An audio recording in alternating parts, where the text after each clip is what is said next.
Sellers on the US housing market are now flooding the housing market with listings while buyer demand keeps dropping. And this is happening 1 month after the Fed cut rates. This housing market refuses to rebound. And ultimately, this is good news for you guys out there as home buyers. It's going to mean more discounts and more deals to close out 2025. And in this video, I'm going to give you all the updated data on this because it's shocking, everyone. We were told that when the Fed cuts interest rates, the buyer demand was going to come back. Well, what does Redfin report today? They say new listings creep up as would-be home buyers back off, haunted by high prices and economic unease. This was on October 16th. I'm talking to you live on October 17th. And what's Redfin saying? They're saying that new listings on the housing market rose 4.1% from a year ago, the biggest increase in 4 months. So we have the biggest increase in new listings in 4 months. At the same time, pending home sales are moving in the opposite direction, falling 1.2% year over year, the biggest decline in 5 months. So folks, the rate cuts once again have failed to re-stimulate the market. The demand keeps going down. And now we're seeing some of those sellers who were maybe like holding off because they thought that the rate cuts were going to somehow just be a jubilee for the housing market. These sellers are now realizing, oh boy, now's my time to sell, especially in certain markets. And I think this means that in the fall and winter here in 2025, everyone, you're going to continue to see some good deals. And I'm going to show you some of those deals in this video. But first, let's talk about mortgage rates. Where are mortgage rates right now? Because, we were told that mortgage rates indicate everything about the housing market. That's what everyone told us, that the mortgage rates were going to dictate whether buyers come back or not. Well, the rates went down when the Fed cut, then they went back up, and now they've dropped to 6.2%. So the 30-year mortgage, everyone, is 6.2%. You can see that's down from where it was about, let's just say 9-10 months ago, is 7%.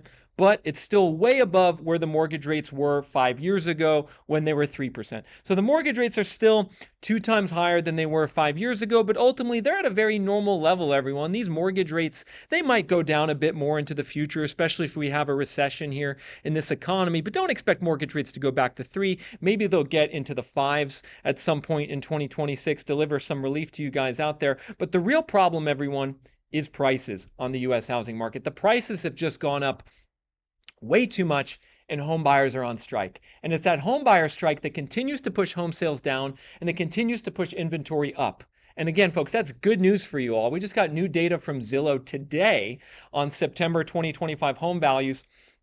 Home values are now dropping, according to Zillow, in 16 states year over year. It was 14 last month. Now it's 16. What are the states where home value is dropping year over year as of September 2025? Well, it's these areas in blue. It's Florida, it's Texas, it's Arizona, it's now California now. Folks, values in California are now going down. They're also now officially going down in Nevada year over year. They're going down in Oregon year over year. They're going down in Washington year over year. They're going down in Colorado year over year, in Tennessee, in North Carolina, in South Carolina, in Georgia. We are seeing values creep into negative territory year over year in more states. Even up in Vermont, everyone, they're now negative year over year. That's kind of interesting. Not a lot of people expected Vermont to go negative, but this is ultimately, again, great news for you guys as buyers. The downturn is spreading more and more areas. You can see Florida has the biggest year over year drop through September at minus 5.3%. Washington, D.C. is minus 3.8%. Arizona is minus 3.2%. Even Hawaii is now getting on the action, minus 2.9%.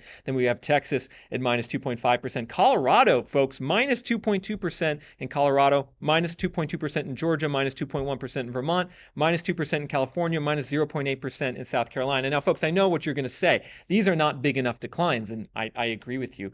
Values, you can see in most of these states here in the overvalued column, values are still overvalued in all of these areas except DC. Reventure App actually thinks DC is now 20% undervalued. Maybe DC is a buyer's market. Maybe you guys should start thinking about buying a condo in DC. You've been waiting and holding off. But most of these areas are still overvalued. And we're going to talk about that overvaluation metric in today's video because I want you all to understand that overvaluation metric for your area. If you're looking to buy, say you're looking to buy in Nashville or Orlando or Sacramento or Salt Lake City or Denver, or you're up in New York or Boston, how overvalued are home prices in your area, and how much room do they have to fall, and how much do they need to fall for you to jump in as a buyer? Like, maybe just kind of answer that question in your head for yourself right now.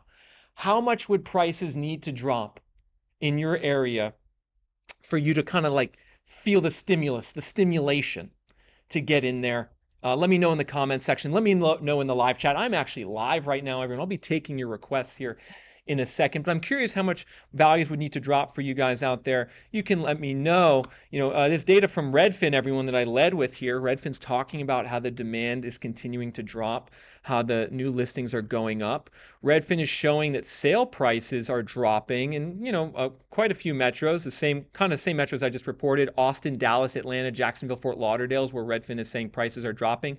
Redfin is saying values are going up in Cleveland, Detroit, Providence, Anaheim, in Warren, Michigan, which is outside Detroit. So values going up, mainly in the Midwest. What about pending sales? Interestingly, Redfin is showing a 16% pending sale increase year over year in Tampa. That actually has a lot more to do with the comparison to last year. Hurricanes were in Tampa last year, which suppressed the sales, so sales aren't really growing. It's just kind of an illusion with the numbers. Where are sales going down the most? San Antonio, Seattle, Denver, Vegas, New York is where sales are going down the most. And then, an interesting data point that I actually check in on with Redfin every once in a while is something called their home buyer demand index.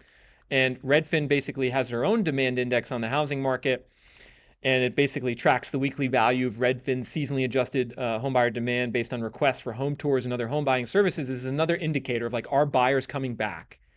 Are we going to see the buyers come back? Everyone keeps telling us, at least in like a lot of social media, people keep telling us like, oh, the demand's going to come back.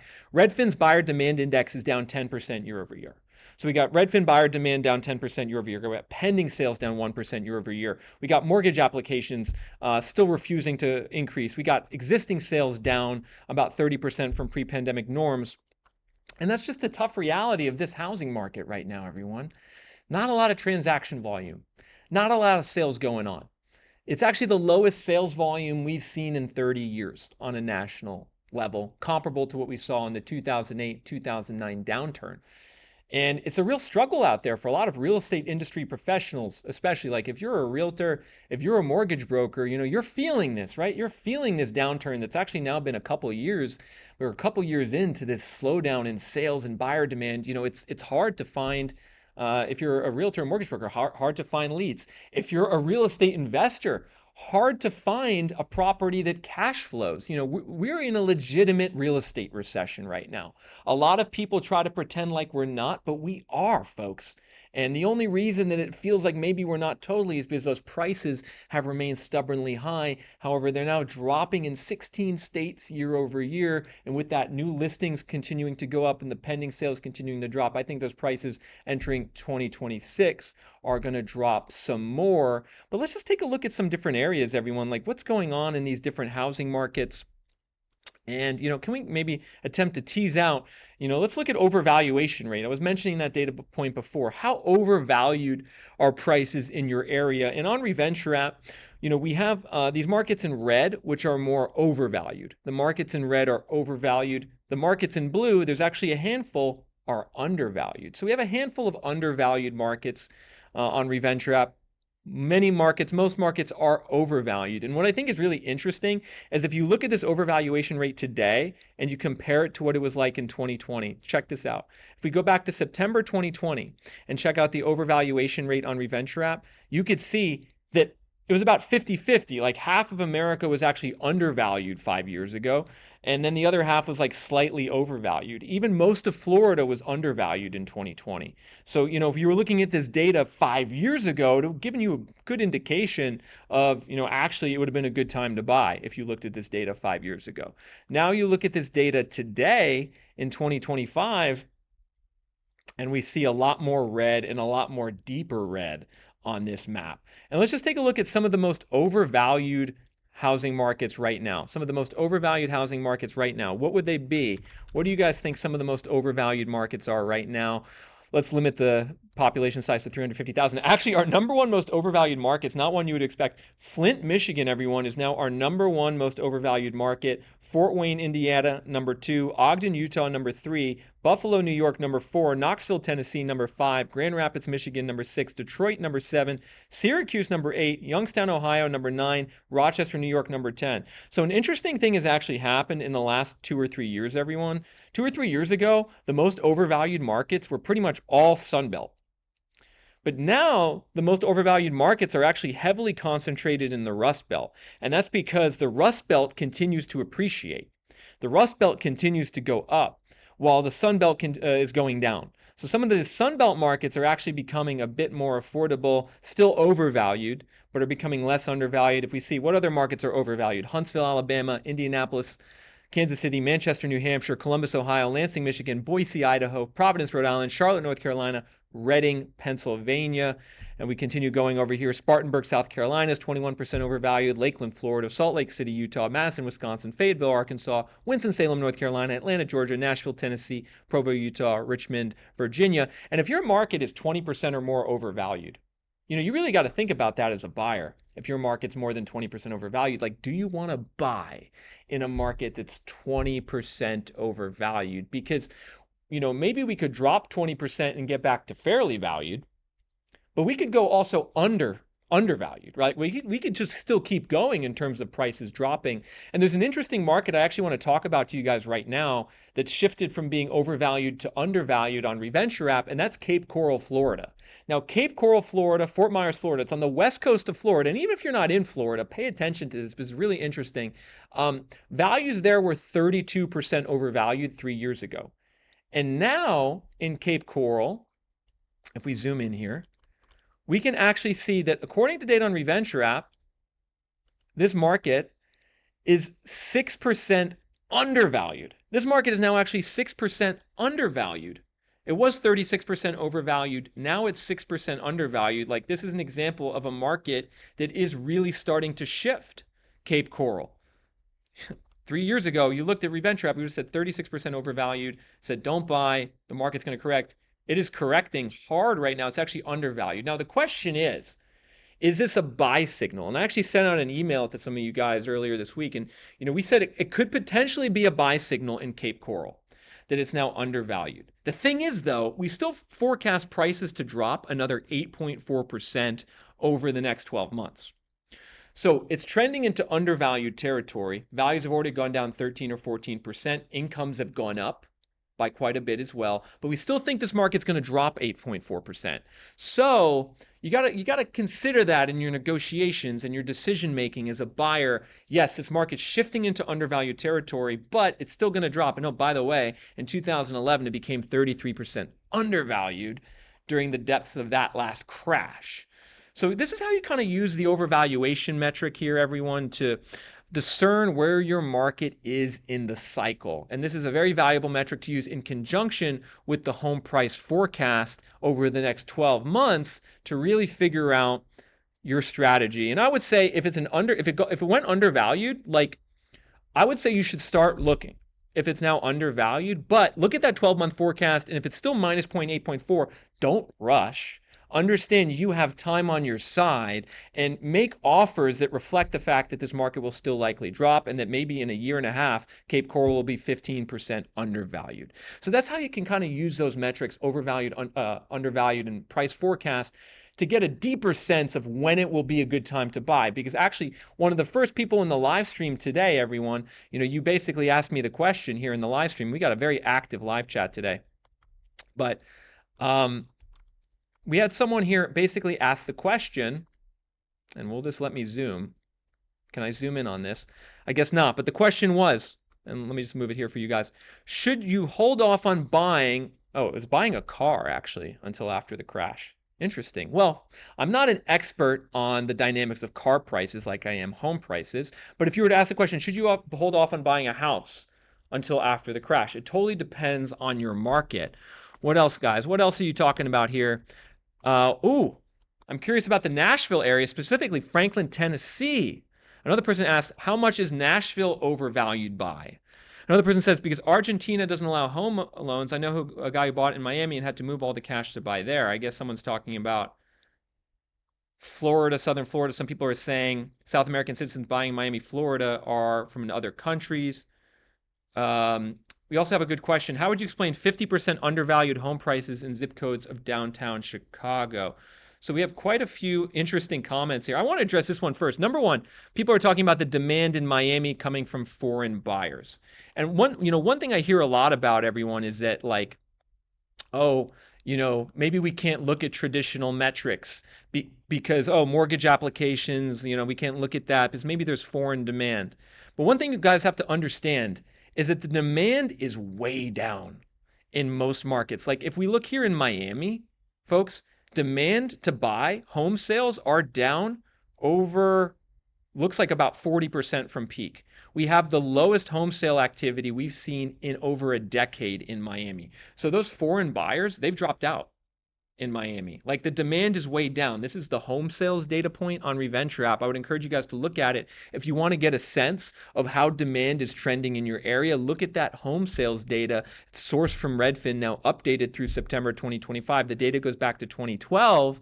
And, ask yourself the question, is demand rising or dropping in my market? If it's dropping and inventory is up, yeah, we're going to have a downward forecast. We had another interesting comment about Chicago. Let me go to Chicago. Obviously, Chicago's in the news right now, everyone. Chicago's in the news. Now, the first thing to understand about Chicago is that the prices in Chicago are going up still. For the most part, values in Chicago are going up for the most part. Oh, let's just reset our filters there. Make sure to reset your filters on ReventureApp, everyone. If you are looking at data on ReventureApp, make sure to reset your filters. All right. In Chicago, you could see values are going up in most zip codes in Chicago, especially to the suburbs, right? Values are going up. But we had a question. What about downtown Chicago? You can see Reventure is actually showing that downtown Chicago is anywhere from 26 to 40% undervalued. So downtown Chicago, 20 to 40% undervalued. And this is a consistent trend across Chicago, as well as a market like San Francisco. This is happening. In San Francisco, we're 30 to 60% undervalued. This is also happening in New York. In Manhattan, ReventureApp is also saying that we are undervalued in Manhattan.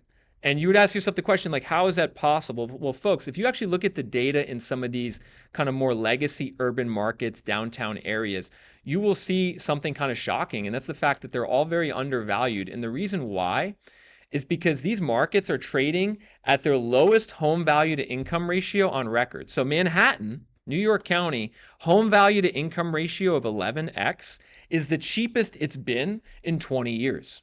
So it's actually the cheapest it's been to buy a condo or co-op in Manhattan in over 2 decades. Now, that's not to say you should necessarily run out and buy a condo in Manhattan, but that is to say that if you want value right now and actually markets that aren't going to crash anymore and more likely to go up, it's going to be in these downtown areas that kind of took it on the chin during the pandemic. They took it on the chin during the pandemic.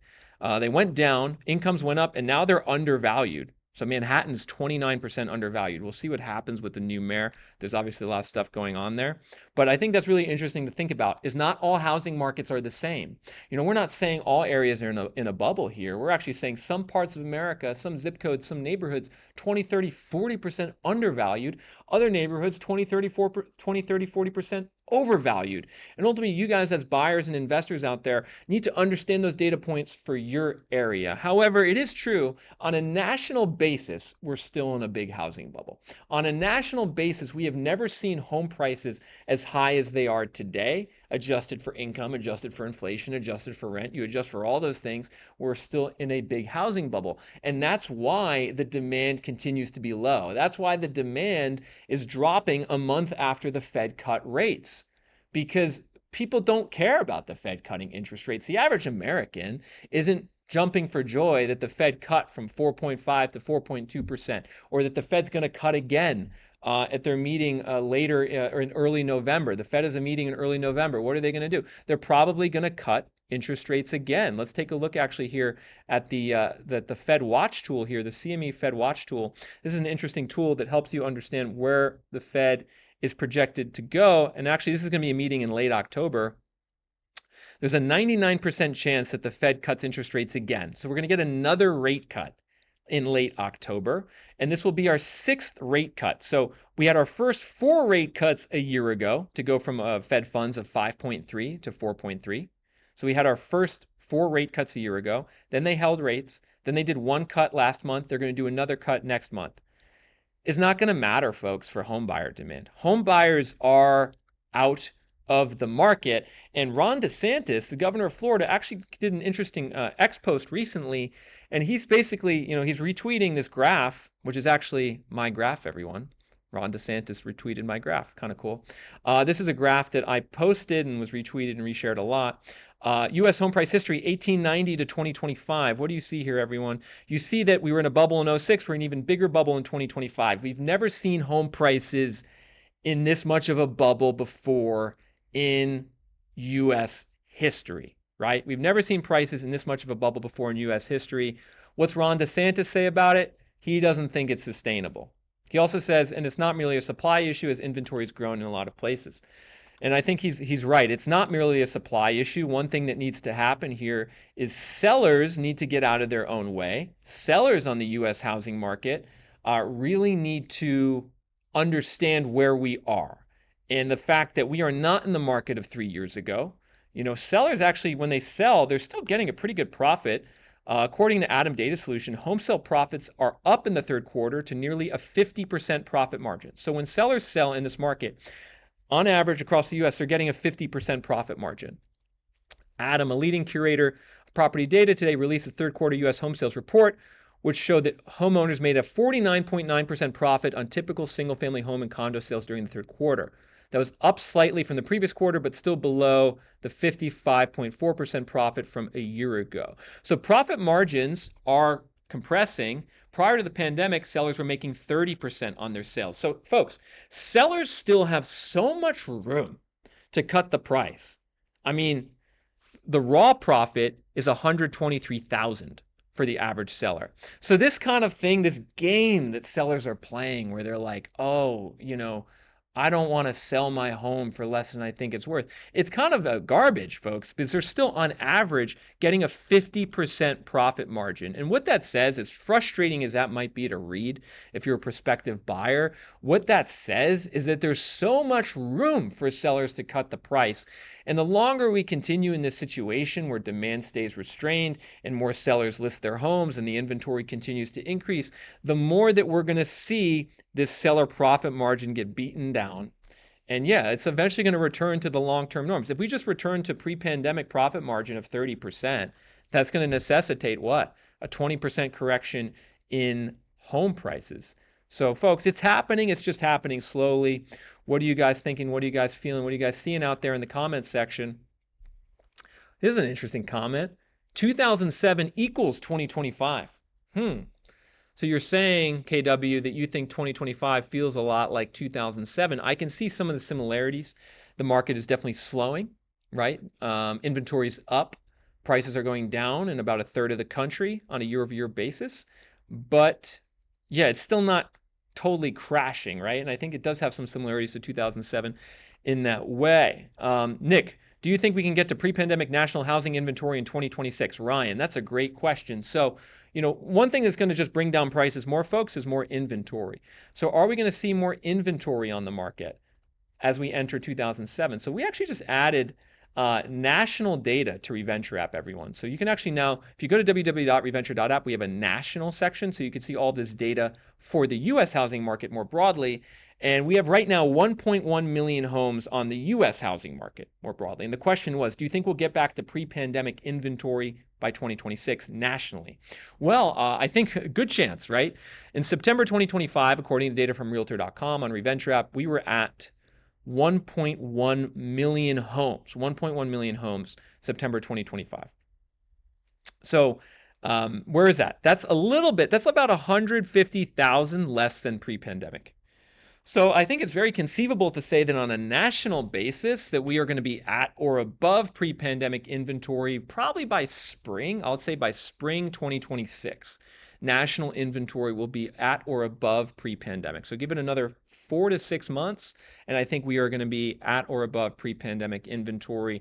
And you just see this inventory keeps marching higher the last 2 years. I think this march is going to continue into the future. Now, the question is, what happens to demand relative to inventory? Well, you can see demand, home sales, we had a little bit of an increase year over year in closed transactions. According to data from Redfin, they're saying pending transactions, though, are down. So the pending transactions are down, indicating that this brief uptick in closed transactions might not last too long. But either way, the closed transactions are significantly below pre-pandemic norms. And so, we're just not seeing the bounce back in buyer demand that a lot of people expected with the Fed cutting rates. We're not seeing that happen. And we're not seeing the bounce back in buyer demand correlate with more inventory either. It seems like there's a lot of inertia for home buyers. Home buyers feel stuck. They look at houses. Let's just go quickly on Zillow here. Where are we looking here in Dallas, Texas? Let's look at some houses around Dallas, Texas, everyone. See if there's anything worthwhile on the market that could be interesting to buy. Now, this just caught my eye. All right, so this is I guess a showcase on Zillow. 4-bed, 3-bath, 2,000 square feet, 460,000. Now, let's take a look at the pictures. Let's take a look at the pictures. This looks like a flip. Everyone. So this is a pretty nice flip. Pretty nice shower. Pretty nice looking house. Oh, nice little backyard. Built in 1958, 460,000. Do you guys think that this is a worthwhile price for this house? Do you think it'll sell for that? Well, it's been on the market 42 days. Let's take a look at the price history. Oh, so they've already done some price cuts. This is a flipper that bought the house for around, it looks like $289 in late 2024.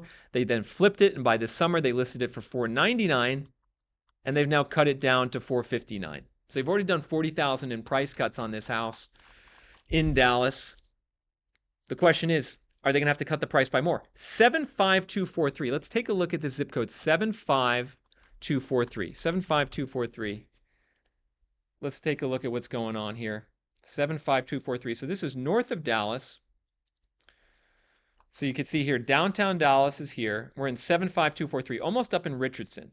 So do we think this market's going to go up or down? Let's go to the home price forecast on ReventureApp. Oh boy. We got a minus 10% forecast in this zip code. Minus 10% over the next 12 months. So if you're buying this house, you might want to think about the fact that this isn't a zip code that might drop another 10% the next 12 months. So that's not to say you shouldn't buy, everyone. That's just to say you should educate yourself on the market. You should potentially download the market report from ReventureApp, bring it to the seller, bring it to the listing agent, see if you can negotiate a better deal. Let's see. What other comments do you guys have in the live chat, everyone? Someone says flipper's going to flip. That's true. Flippers are going to flip. Harder and harder to flip and make a return, though. Someone else says that house should go for $400,000 if they did decent work. Well, they've dropped it from $499 to $459. Who knows? Maybe $400,000 is in the buy box in the future. We'll see. Oh, someone wants to know about Myrtle Beach. Myrtle Beach, South Carolina. That's an interesting market. Another person says people are staying in their homes since they got good rates during the pandemic and pre-pandemic. That's an interesting point. People don't want to sell due to buyers not buying. So this is an interesting point. And I think it's, to some degree true, right? A certain amount of sellers in the market or existing owners have a low mortgage rate and they don't want to sell due to the fact they have a low mortgage rate. Or like the best way to think about it is like they don't have pressure to sell. But here's what I would say in response to that argument, right? Oh, it's like this argument like everyone has 3% mortgage rates. No one's ever going to sell. The market's not going to crash. You guys can tell me if you've heard people say things like that. I'm going to show you a graph, everyone. And I'm going to show you a graph about how the situation is not going to last for much longer. This graph is showing the percentage of existing mortgages under 3%. So the share of mortgage holders with a sub 3% mortgage versus the share of mortgage holders with a 6% or higher mortgage. And what do you see happening, folks? The number of mortgage holders with a mortgage rate over 6% is skyrocketing because there's just a certain amount of transactions taking place in the market, certain amount of sales, certain amount of refinancings. With each passing month, each passing quarter, more mortgage holders on the U.S. housing market are going to have a mortgage rate above 6. While each passing quarter, fewer are going to have a mortgage rate below 3, but some of them are giving it up each quarter. And the overall point to understand with this is that as time passes, as months pass, as quarters pass, You're just actually going to see more pressure for there to be new listings on the market and more inventory because more of the existing mortgage holder population is going to have a higher monthly payment. So it's kind of a waiting game. Like sellers think they have all the time in the world, but they really don't, because with each passing day, each passing month, each passing quarter, this 6% plus mortgage rate situation increases. And I would say by the end of 2025, we're going to have more plus 6% mortgages than sub 3% mortgages. And so that's, something that should encourage you as a buyer, that leverage is going to continue to shift more in your favor. Now, the thing that kind of pushes against that, right, that pushes back, is, are we going to see more buyers enter the market in 2026, right? Like, are we going to see more buyers say, hey, the mortgage rates are down to 6.2, maybe they're down to 5.9 in 2026. Like, should I now enter the market? And is buying better than renting? I think, that's like the hopeful narrative for a lot of people in the real estate industry. Are we going to see the buyers come back? And if we do, when are we going to see the buyers come back? And I think that's an important question to try to answer, right? When are we going to unlock that buyer demand? When is that buyer demand going to come back into the market? When is it going to come flooding back into the market? And Zillow actually just did an interesting study on this, everyone. Zillow just did an interesting study on this. When are the buyers going to come back? Well, Zillow concluded earlier this summer that rate and price drops won't substantially improve affordability. And this was like kind of their amazing conclusion. They said that mortgage rates would need to drop to 4.4% in order for a typical home to be affordable to a buyer.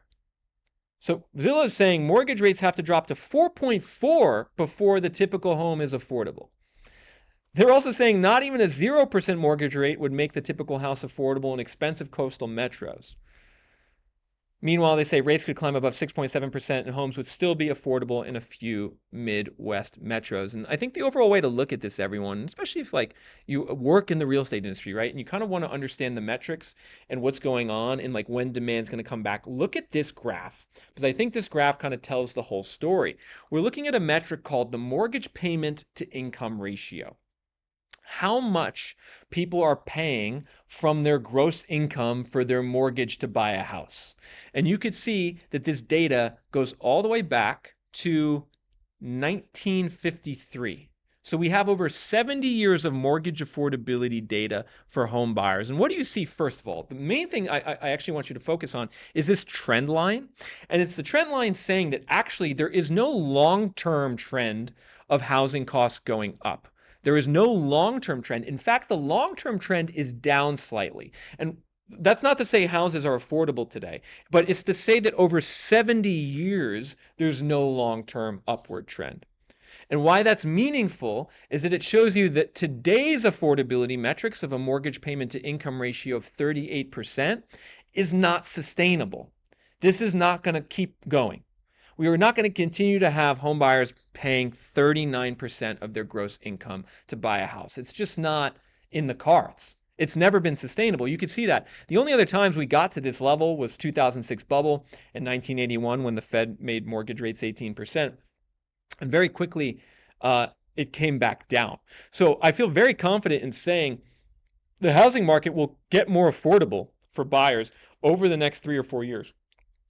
And the way it's going to get more affordable will likely be some combination of prices dropping, mortgage rates incrementally going down, and incomes going up. But I think that kind of that bogey of when buyers are going to come back in is this 30% mortgage payment to income ratio on a national level. When we get to this 30%, I think you'll see the buyers start to come back because that's kind of close to what the long-term average is. Like if I go here in Tableau and I remove the trend line, let's see if I can remove the trend line and then add just a median line here. We're doing some live data analysis here, and now my computer's frozen. That's what I get, everyone, for trying to complicate things. I might need to get a new laptop because my laptop keeps freezing up on me. Got a lot of graphs open at once. Anyway, 30% is the kind of the long-term average here. And that's to say that we're still not that close to the buyers coming back in. And this, of course, also varies by market. We have this mortgage payment to income data on Reventure app for every city and zip code in the US. So if you want to say, like, when's buyer demand going to come back in the zip code north of Dallas? Well, Our mortgage payment to income today is 46%. The long-term average, again, here in this zip code is 30%. So we're just not close yet to the buyer demand coming back. This is a great metric to look at. Mortgage payment as a percentage of income under home prices and affordability on reventure. If you want to understand, is it affordable to buy in your market? What are the long-term averages? What are those thresholds to bring the buyers back in? This is a key metric for you guys to understand as well. But let's take a look at what you're saying here in the chat. What are some of your requests? We have one person saying a 50% housing market crash is a must for our economy to heal. Now, I would say 50% national housing market crash is probably not going to happen. In the previous downturn from 2007 to 2012, it was 25% national crash. In the Great Depression, it was around a 30% crash. So 25 to 30% is the biggest national crash we've ever seen. We have another user saying, I'm waiting for a 25% payment to income ratio. I think on a personal level, that makes sense, right? 30% is kind of the max that's like typically financial people recommend. You shouldn't spend more than 30% on your mortgage, tax, and insurance from your income. But I think 25% is definitely probably more like a better idea for most people, right? We have Ryan saying Alabama is a underrated housing market long term. I totally agree with you. Alabama is an underrated housing market for the long term. It's one of the few states I'm bullish on right now. Alabama, you got cheap prices, warm weather, cheap taxes, and a growing population. We have someone planning to sell their Virginia house in Fairfax. Is it a good time to buy or wait? I love this, folks. When the sellers come here and ask for advice, I think it's great. If you're a seller looking for some advice, pop into the chat right now. Let's look at Fairfax, Virginia, because the DC housing market right now, as I'm sure some of you expect, we have some issues in the DC housing market, because prices are definitely going down in DC proper, right? DC proper is getting hit. It has been getting hit. It's a sea of blue here. Values in DC proper going down. But in Fairfax, they're still up 1.3% in the last year near George Mason University. Where is Fairfax going to go in the next 12 months? Folks, we got a plus 4% forecast in Fairfax the next 12 months. Why do we have a plus 4% forecast in Fairfax, in Virginia, a suburb of DC, wealthy suburb? Got a lot of people who work in tech out here, people who work for Amazon out here. Well, because the inventory is still low. Yes, it's gone up over the last year, but the inventory is still low. And the days on market is also only 26 days on market. Look at this, everyone. Only 26 days on market. Fairfax, western suburb, wealthy suburb outside of DC. So I would say you still have a window. If you haven't sold yet in Fairfax, you still have a window to sell your house.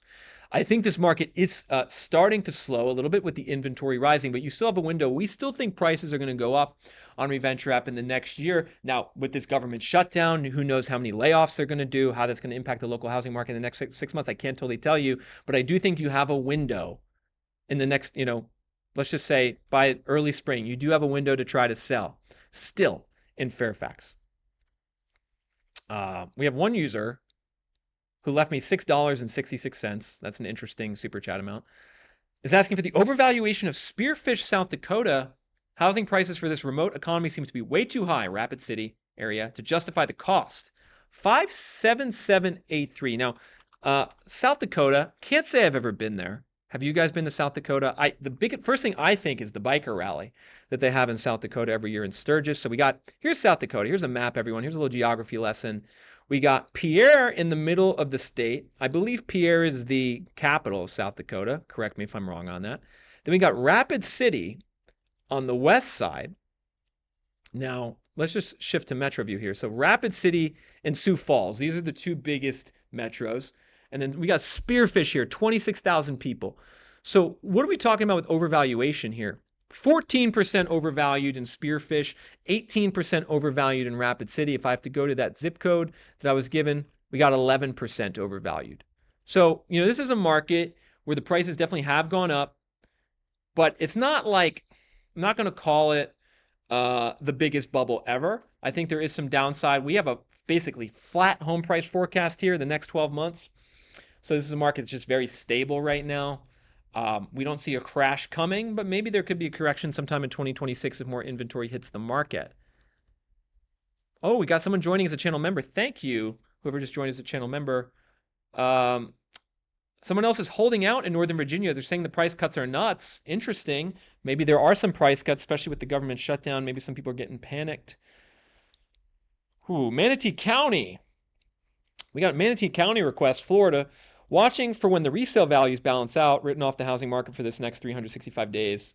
Honestly, now this is another interesting market to think about, everyone. Like, we have some markets that are still going up, right? We have other markets that are going down. Now, Manatee County on the west coast of Florida is a market that's definitely going down. It's down 7.9% in the last 12 months. Now, this is between Tampa and Sarasota, as well as Pinellas County. So Tampa, Pinellas County, Hillsborough County, and then we got Manatee County to the south. Now, values here are down, that have dropped 3 years in a row. 3 years in a row, minus 2.1, minus 3.1, minus 7.9. And I used to actually film a lot of videos on the ground here, folks, 6 months ago. You might remember me walking around some home builder sites in Manatee County. This is a lot of home builders here. And look, this is the biggest decline in values we've seen since 2011, second biggest since 2009. So there's definitely something big going on here. And we're forecasting values to drop another 7.4% in the next 12 months. What's our overvaluation rate? Now, this is interesting, folks. Our overvaluation rate in Manatee County is now only 3.8%. Values here have dropped around 15% from peak, and incomes have gone up around 15%. So when incomes go up 15% and then values drop 15%, you get a more fairly valued market. But we still think values are going to drop another 7.4%. So to that user, I would say this. I think you might be right to wait a year and write it off, but we have gotten to like a much more fairly valued level than we were 3 years ago. And the incomes especially have gone up, surprisingly. So I would look around and I would just understand that this is, a minus 7.4% in the next 12 months is kind of what the numbers are saying. And I would see if you can find a deal.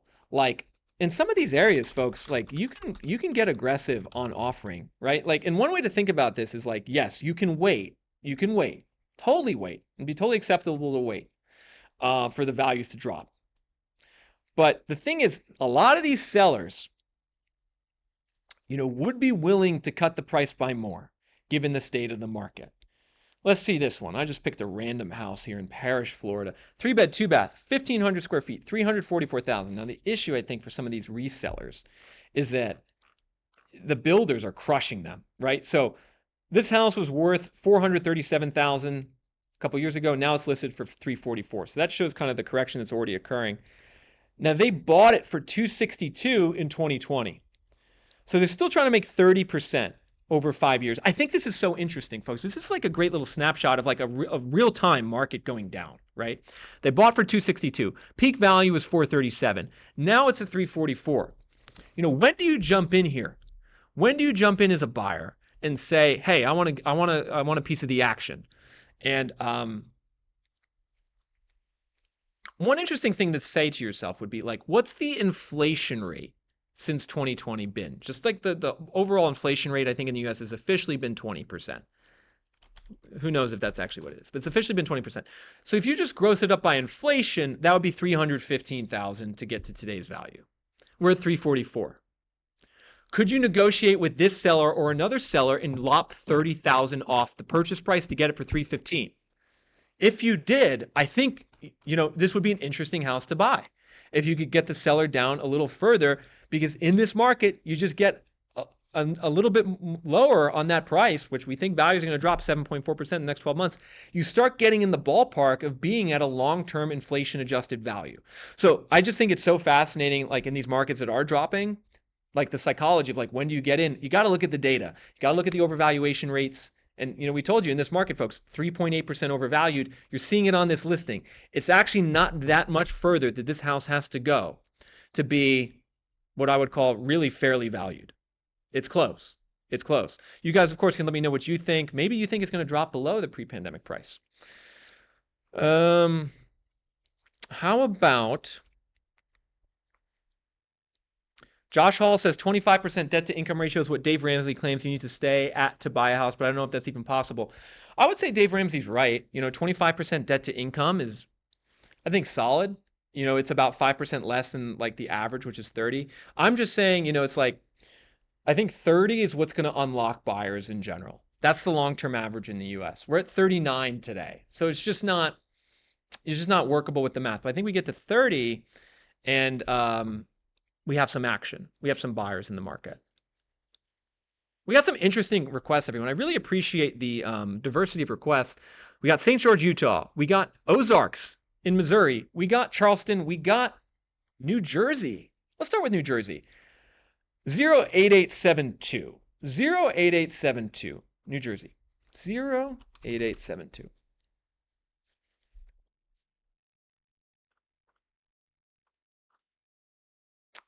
Zero 8872.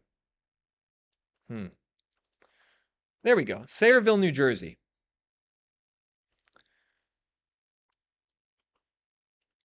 So what's going on in Sayreville, New Jersey? Well, this market is 4.8% overvalued. 4.8% overvalued. So you can see there's not going to be a ton of downside in this market. It's only a little bit overvalued, and the prices here are up about, we actually think they're going to go up 6.7% in the next 12 months. 6.7% in the next 12 months. So, this is a market that's still hot, everyone. Sayreville, New Jersey. Home price forecast all around New Jersey here south of New York is positive. So, this is still really tight market. We have a big inventory deficit here in Sayreville, New Jersey. We're down 31% on inventory. So this is still a market that's going to continue to appreciate. So if you're buying here, this user said the taxes are getting nuts, which I'm sure is true. Property taxes here are probably, 10,000, 15,000 a year, but there's still no inventory. And they're not that prices aren't that overvalued relative to income, and the forecast is still positive. So I would say you're not going to gain a whole lot from waiting. Good market to still sell in. All right, what else? We have one user who tapped out, sold undervalued just to get out quickly in Montgomery, Alabama. Interesting. So maybe some sellers are really coming to reality here. We have a request actually for Riverside, California, 92503. Riverside, California, 92503. Riverside, for those of you that don't know, is east of Los Angeles, 92503. We have LA here. Riverside's what's called the Inland Empire, 92503. This is a market that crashed a lot in the last downturn. It's down 3.4% in the last 12 months. The question is, where is it going in the next 12 months? Well, you can see minus 3.4%. That's actually the biggest drop we've seen since 2009. So it might not sound like a lot, but that's the biggest one-year decline since 09. So this market's already starting to go down. We think it's going to drop another 2% in the next year. So moderate downside in the next year. 17% overvalued. So this could be a market that kind of has a slow grind down. If we were to basically hit a recession, I think this market would get hit really, really hard if we hit a recession. But for now, incremental downside, more inventory, more negotiating leverage. We're not in a crash phase though here yet in Riverside, California, in this zip code. Oh, we have some users looking to buy a house in Flagstaff, Arizona. Interesting. Another person is asking about the San Francisco Bay Area AI boom. Well, folks, the AI boom, I had a video on it earlier this week. I think it's a bit misconstrued, the AI boom. We're not really seeing much of an increase in jobs for software developers in the US. We are seeing, obviously, an increase in valuations of tech companies, which is spilling over to the Bay Area. But I do actually think San Francisco could be a good place to buy just by the overvaluation levels. So if we go to San Francisco here on Reventure app, like I said earlier, this market's undervalued. Downtown San Francisco, very undervalued. Home value to income ratios here in downtown San Francisco that are like the cheapest we've seen ever. So here's I believe this is Soma, the neighborhood of Soma in downtown San Francisco. We had a 22 home value to income ratio in 2015. Now it's a 6. My gosh, a 6 value to income ratio. Like downtown San Francisco is now cheaper than downtown Nashville or downtown, probably even downtown Columbus. Ohio, downtown San Francisco, parts of it at least are cheaper than these other middle market cities. I think San Francisco's a buying opportunity. I know a lot of people are still freaked out about some of the crime issues there, but they have a good mayor who seems more on the ball with addressing it. I think this could be one of the few places in America right now that I think is actually really a good buy, and it has nothing to do with the AI boom. It has to do with the fact that the valuations are actually really strong for buying in this area right now. All right. All right. What else we got? What else we got? One person is saying Q1 2026, the recession will be obvious. We'll have to see about that. I mean, there's definitely a hiring recession right now in America. I've talked to you guys about that. It's definitely a hiring recession. We haven't seen the layoffs though. We haven't seen layoffs like, outside of some headlines, like just saw, Microsoft laid off 10,000 people, but we haven't seen like mass layoffs yet. So we'll have to see if that happens. Obviously, mass layoffs would um, cause more issues in the housing market, might cause some of these sellers to finally cut the price enough. Another person is saying, by the way, Nick, that whole circular AI cycle you talked about, I've started seeing mainstream outlets now talking about it just as a matter of time before the house of cards collapses. Yeah, I think some of the mainstream is catching on to some of these narratives, folks. Definitely they're catching on to the fact that the AI bubble doesn't seem to be sustainable. I think they're catching on to the fact that the housing market isn't sustainable. So I think we are seeing this like narrative shift in the mainstream. I mean, in real estate, is there anyone still saying that prices are going to go up? Like, I pretty much all those people I feel like have more or less dropped out. I think most people are acknowledging prices need to go down. Uh, Another user, Walt, says they own a home sub 3% mortgage in Vegas, 89141, looking to move to something a little better. Should I sell and buy in Vegas? 89141. Let's take a look at this, everyone. And let's actually look at some houses in 89141. Let's take a look at what's going on in Vegas. When's the last time you guys have been to Vegas? Do you like going to Vegas? It's an interesting place. Well, this looks like a more higher income area. The home values here south of Vegas seem higher. Let's see what's going on here. Oh, we got a lot of new builders. We got KB Homes here. Let's just see like an individual house. What does an individual house look like? 3 bed, 3 bath, 2,200 square feet, 488,000. Um, $222 a foot. So that's like not terrible. It's expensive, folks. Don't get me wrong, but like $222 a foot feels like that might have been higher a couple years ago. You can see though it's a bit dated. Built in 2009. Only 10 saves in 253 days. Wow. Oh, this is fascinating, folks. This house sold for 463,000 in October 2021. 463,000 October 2021. It's now listed on the market for 488 in 2025. So basically, what, 5% appreciation over 4 years. I feel like this is interesting. Like this seller already kind of came to market probably what they thought was a reasonable price, and it's just sitting. 89141. What's going on in this zip code? Let's look at Reventure app, everyone. You guys should definitely check out Reventure app as soon as this video is over and check out what's going on in your market. Well, we can see 89141. Values are down 0.3% the last 12 months. But where do we think they're heading in the future? We think it's going to be a minus 3.2% going forward. This looks like a zip code where there's a lot of new builds, a lot of new build competition. And I think maybe some of the resellers here are having to cut the price a bit because the builders are giving potentially mortgage rate buy downs. And so the question was, should I sell my 3% mortgage in this neighborhood and then buy a new house? I don't know. It seems like there's some downward pressure. I think it depends how much you like your house. And I assume that new house would probably be from a builder. You can let me know. If it is, hopefully you can get a mortgage rate buy down so your rate wouldn't go up that much. All right.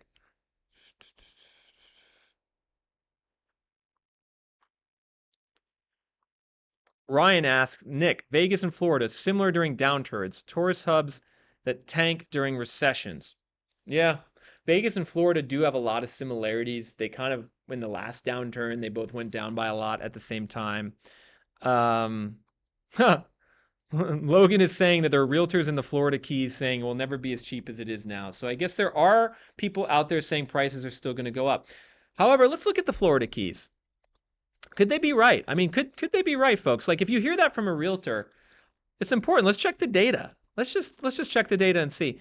The Florida Keys, down here, folks, all the way down here, as far south in America as you could go. Values are down 5.6% the last 12 months in the Florida Keys. You can see, actually, this is the biggest drop in the Florida Keys since 2011. So values here are going down.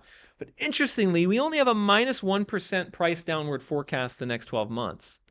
And our overvaluation rate, we actually say the Florida Keys is undervalued, folks, on Reventure app. So I would actually say maybe the realtors there have a point. This is a market that's trended from being overvalued to undervalued, and we only forecast it to go down 1% the next 12 months. Why? Let's take a look at inventory. Inventory is basically flat year over year at the long-term average. Days on market is up for sure, 119 days. Wow, that's a lot. Similar to what it was before the pandemic. Price cuts, roughly around the long-term average. So I think we'll probably have a little more downward pressure in the Florida Keys, but I'm not necessarily thinking that this is a market that is going to crash based on the data. Based on the data. Ooh, we have an interesting request, everyone. Let me just take this request here. 9, what is it? What is it here? Rosie wants to know 93446, 93446. Paso Robles, California. Paso Robles, California, which is basically in San Luis Obispo, 93446. What do we think here?